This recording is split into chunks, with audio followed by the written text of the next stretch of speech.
Hey, welcome back, everybody. Great to see you on this Monday evening. Got an update for you on what is shaping up to be a major winter storm from Texas through the mid-south into the mid-Atlantic and potentially even the Northeast as we go through this week. And I'll tell you, this one could draw big snow and ice totals for the first time in several years for many folks here pretty far deep into the southern tier of the lower 48. Now, with that said, if you're new to the channel and you haven't already subscribed, go ahead and do so. Hit the bell for the latest notifications, like the video, and comment. Let me know where you're watching from. That'll be very important for you as we enter this very active stretch. And I'll tell you, there's another signal into the latter part of January for another spell of cold air that could potentially lead to even more snowy weather. So a very active start to 2025 here, and I'll be here to keep you up to date. Now, with that said, let's go ahead and dive on into things. Now, what you're looking at currently, this is a loop of our latest GFS American model run from this afternoon, depicting that potential for a big-time snowstorm from Texas, again, through the mid-south, and this time on this model run,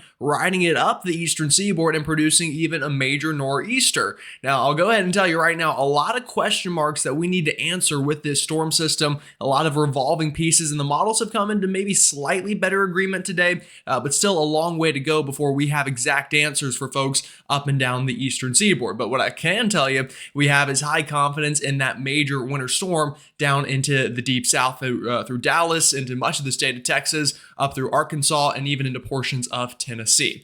All right, so let me go ahead and show you this. These are our current watches, warnings, advisories, and all the alerts out there. You can see that current winter weather event still ongoing with winter storm warnings still up for DC, Baltimore, all the way back into Kentucky, southern Ohio, and really for much of the mid-Atlantic. Now, the storm winding down, another quick burst of snow this afternoon, but still very icy conditions through that region, and also pretty windy day down here into the mid-south. We've had very gusty winds from Alabama into Atlanta and down through really much of the I-20 corridor, even into Columbia and through the PD and coastal sections of the Carolinas. So very active day now, but we are going to enter a little bit of a lull over the next couple of days before that next major storm system gets in here. Now, I quickly wanted to show you this before we start talking about that next storm. I just want to kind of, give you a heads up. You're not completely done in the mid-Atlantic. Here is another burst of snow this evening from West Virginia into once more the DMV and through the Delmarva. So you can expect another coating up to maybe even 1 to 3 inches of snow out of this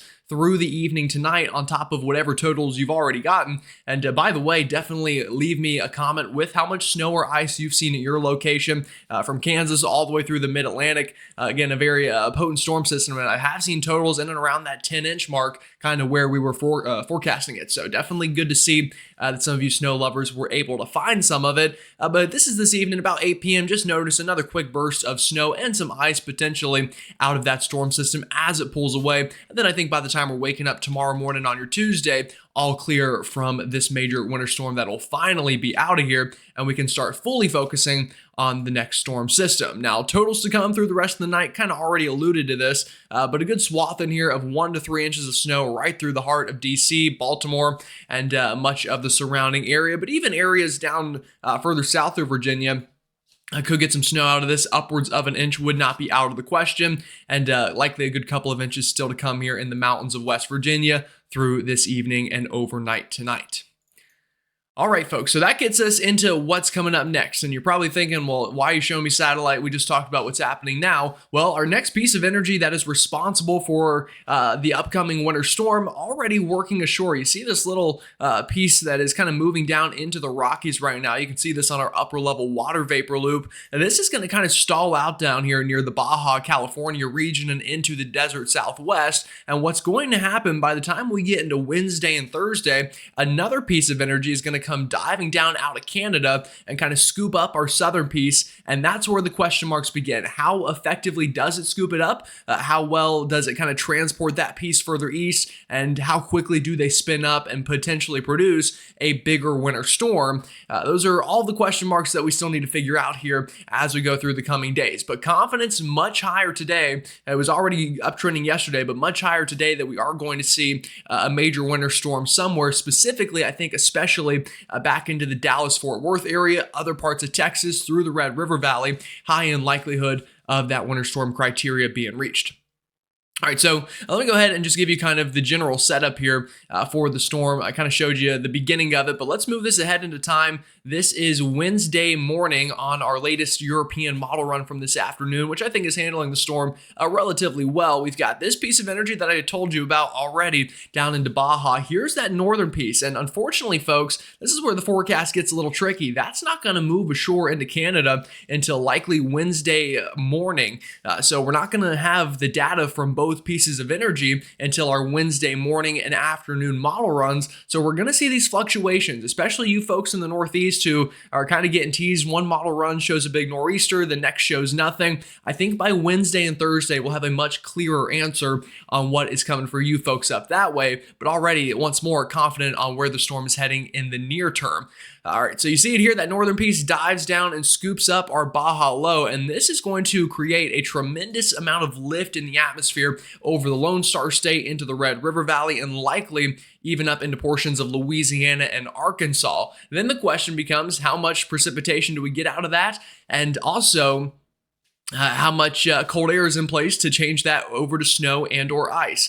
And I can show you that on the latest European model run from this afternoon. If we zoom on in here, this is Texas. Let me back it up a little bit. Here we go. This is overnight Wednesday, and as we're waking up Thursday morning, you're seeing some of that snow and ice break out across central and northern Texas from the Panhandle, even up into parts of Oklahoma there. Rain down south through Houston, rain on this model run for Austin, kind of a wintry mix for Dallas, and snow north of there Thursday afternoon is pictured below. And then we get into the overnight, and this really begins to rage into an all-out winter storm. Whether you're getting snow, ice, a mix of both, those are the question marks we still need to figure out, but a big band of snow right along the Red River, and especially those suburbs north of Dallas-Fort Worth, really in the bullseye, and then also back towards the west there. Once you start moving west of the city by a bit, seeing a lot of the models showing this heavy snow event. And that could last into the overnight. Then by the morning of Friday, working into parts of Arkansas, you can see that snow beginning from Little Rock. Even the southern half of the state, we've got a little bit of an icy mess here. This is overnight Thursday through northern Louisiana, through the I-20 corridor, including Shreveport and areas around there. All snow up into Little Rock by the time you're waking up Friday morning. We've got snow breaking out into Memphis, Tulsa, Oklahoma City, a little bit of light snow on this model run. And then this kind of begins to pull out of here by Friday afternoon. And once we get to Saturday morning, we're all clear based on the latest model guidance from our European. Now, these are snowfall totals, and I'm not showing this to you lightly. The models have really uptrended today, so I think we're close enough now that I can start at least teasing some potential totals. This is the European model, folks. It's got some areas getting more than a foot of snow north of Dallas-Fort Worth, and about half a foot into Little Rock, and just a big swath in general from northern Texas through the Red River Valley into Oklahoma and back up towards Little Rock, a big swath of half a foot to 8 inches, with a couple places mixing in about a foot. That's the European model. Let me show you some other models. This is the Canadian model from this afternoon.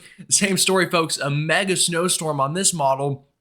A little bit further north, but even higher in totals into southeastern Oklahoma here. We're talking 12 to 15 inches. Now, will that happen? I think that's a little high, but the model showing that, the GFS American model, you'll notice a little bit lighter with the totals, but you still get the idea. North of Dallas through southeastern Oklahoma, up towards Little Rock, half a foot to isolated spots peaking up near that foot range. That's a major winter storm, folks, anywhere in the country, let alone as far south as Oklahoma, Texas, and Arkansas, who might not quite be as well equipped for a storm like this compared to maybe Ithaca, New York, who gets a lot of snow on a yearly basis. So you can kind of see that on the models there. We've got pretty good agreement in a big snowstorm on the way. Now, what about ice? That's another concern here of mine. This is the ensemble members of the European, and to get the idea, south of Dallas. So I think Dallas right now, right in the heart of kind of that wintry mix. Snow more likely to the north of you, ice more likely to the south of you. As I think it probably so often sets up out here. But back down towards Austin, San Antonio, getting into Shreveport, we could see a bit of an ice storm out of this. Early indications, and this will definitely fluctuate, but early indications, 1/10 of an inch up to 1/4 of an inch in some of the ensemble members, and even higher than that in others, lower in others. So this is kind of the mean but you get the idea. We've got a snow component and an ice component with this storm system. And one final thing I'll show you here in this part of the country is our blend of models. I showed you kind of some of the main model runs, but if we throw all of our good models together and we kind of pull out the good pieces of each model, what does it say? Well, it kind of says the same thing. Dallas in about a 3 to 4 inch mean, but you go out west here just south of Wichita Falls into Graham, Abilene, a mean already of 7, 8 inches, and then a good mean of about half a foot into southeastern Oklahoma, and solid totals of about 3 to 4 inches in Little Rock. So I think this is a safe, conservative map right now. I think if you wanted to get a safe forecast without some of the outlandish numbers, I think this is a pretty good one right now. And the key on the right-hand side there, so you can kind of see it for your area. But nonetheless, a big snowstorm, and I would expect these numbers to uptrend closer towards what those global models were showing earlier on whenever I kind of teased that for you. All right, so that's the first part of the storm. That's for the South Central Plains. What about our folks further east? The Ohio Valley, the Tennessee Valley, the Mid-Atlantic, and potentially even up into the Northeast could get a blockbuster storm out of this. Well, what are the odds of that happening? This is the latest European run, so the same thing I just showed you, but it's a little bit different than the GFS once we get past this point. So the GFS and the European agree pretty good on Texas, Arkansas, Oklahoma, Louisiana. Then what happens on the European is see how this energy gets kind of strung out here on the model. See how all this vorticity gets almost, I guess strung out is the word I'll use, from Baja California all the way up through the East Coast. This would not be very favorable for a strong storm system. This would kind of have what is a strong storm system over Texas weaken out a little bit as it takes almost a bit of a Miller A track right along the Gulf Coast. And also, this is going to prevent it from riding up the coast. It's not going to want to slingshot it northward if the trough is not kind of tilting it up that way. So the European model, more of kind of a weak southern track. What about the GFS model from this afternoon? Same map, same thing. This is storm energy.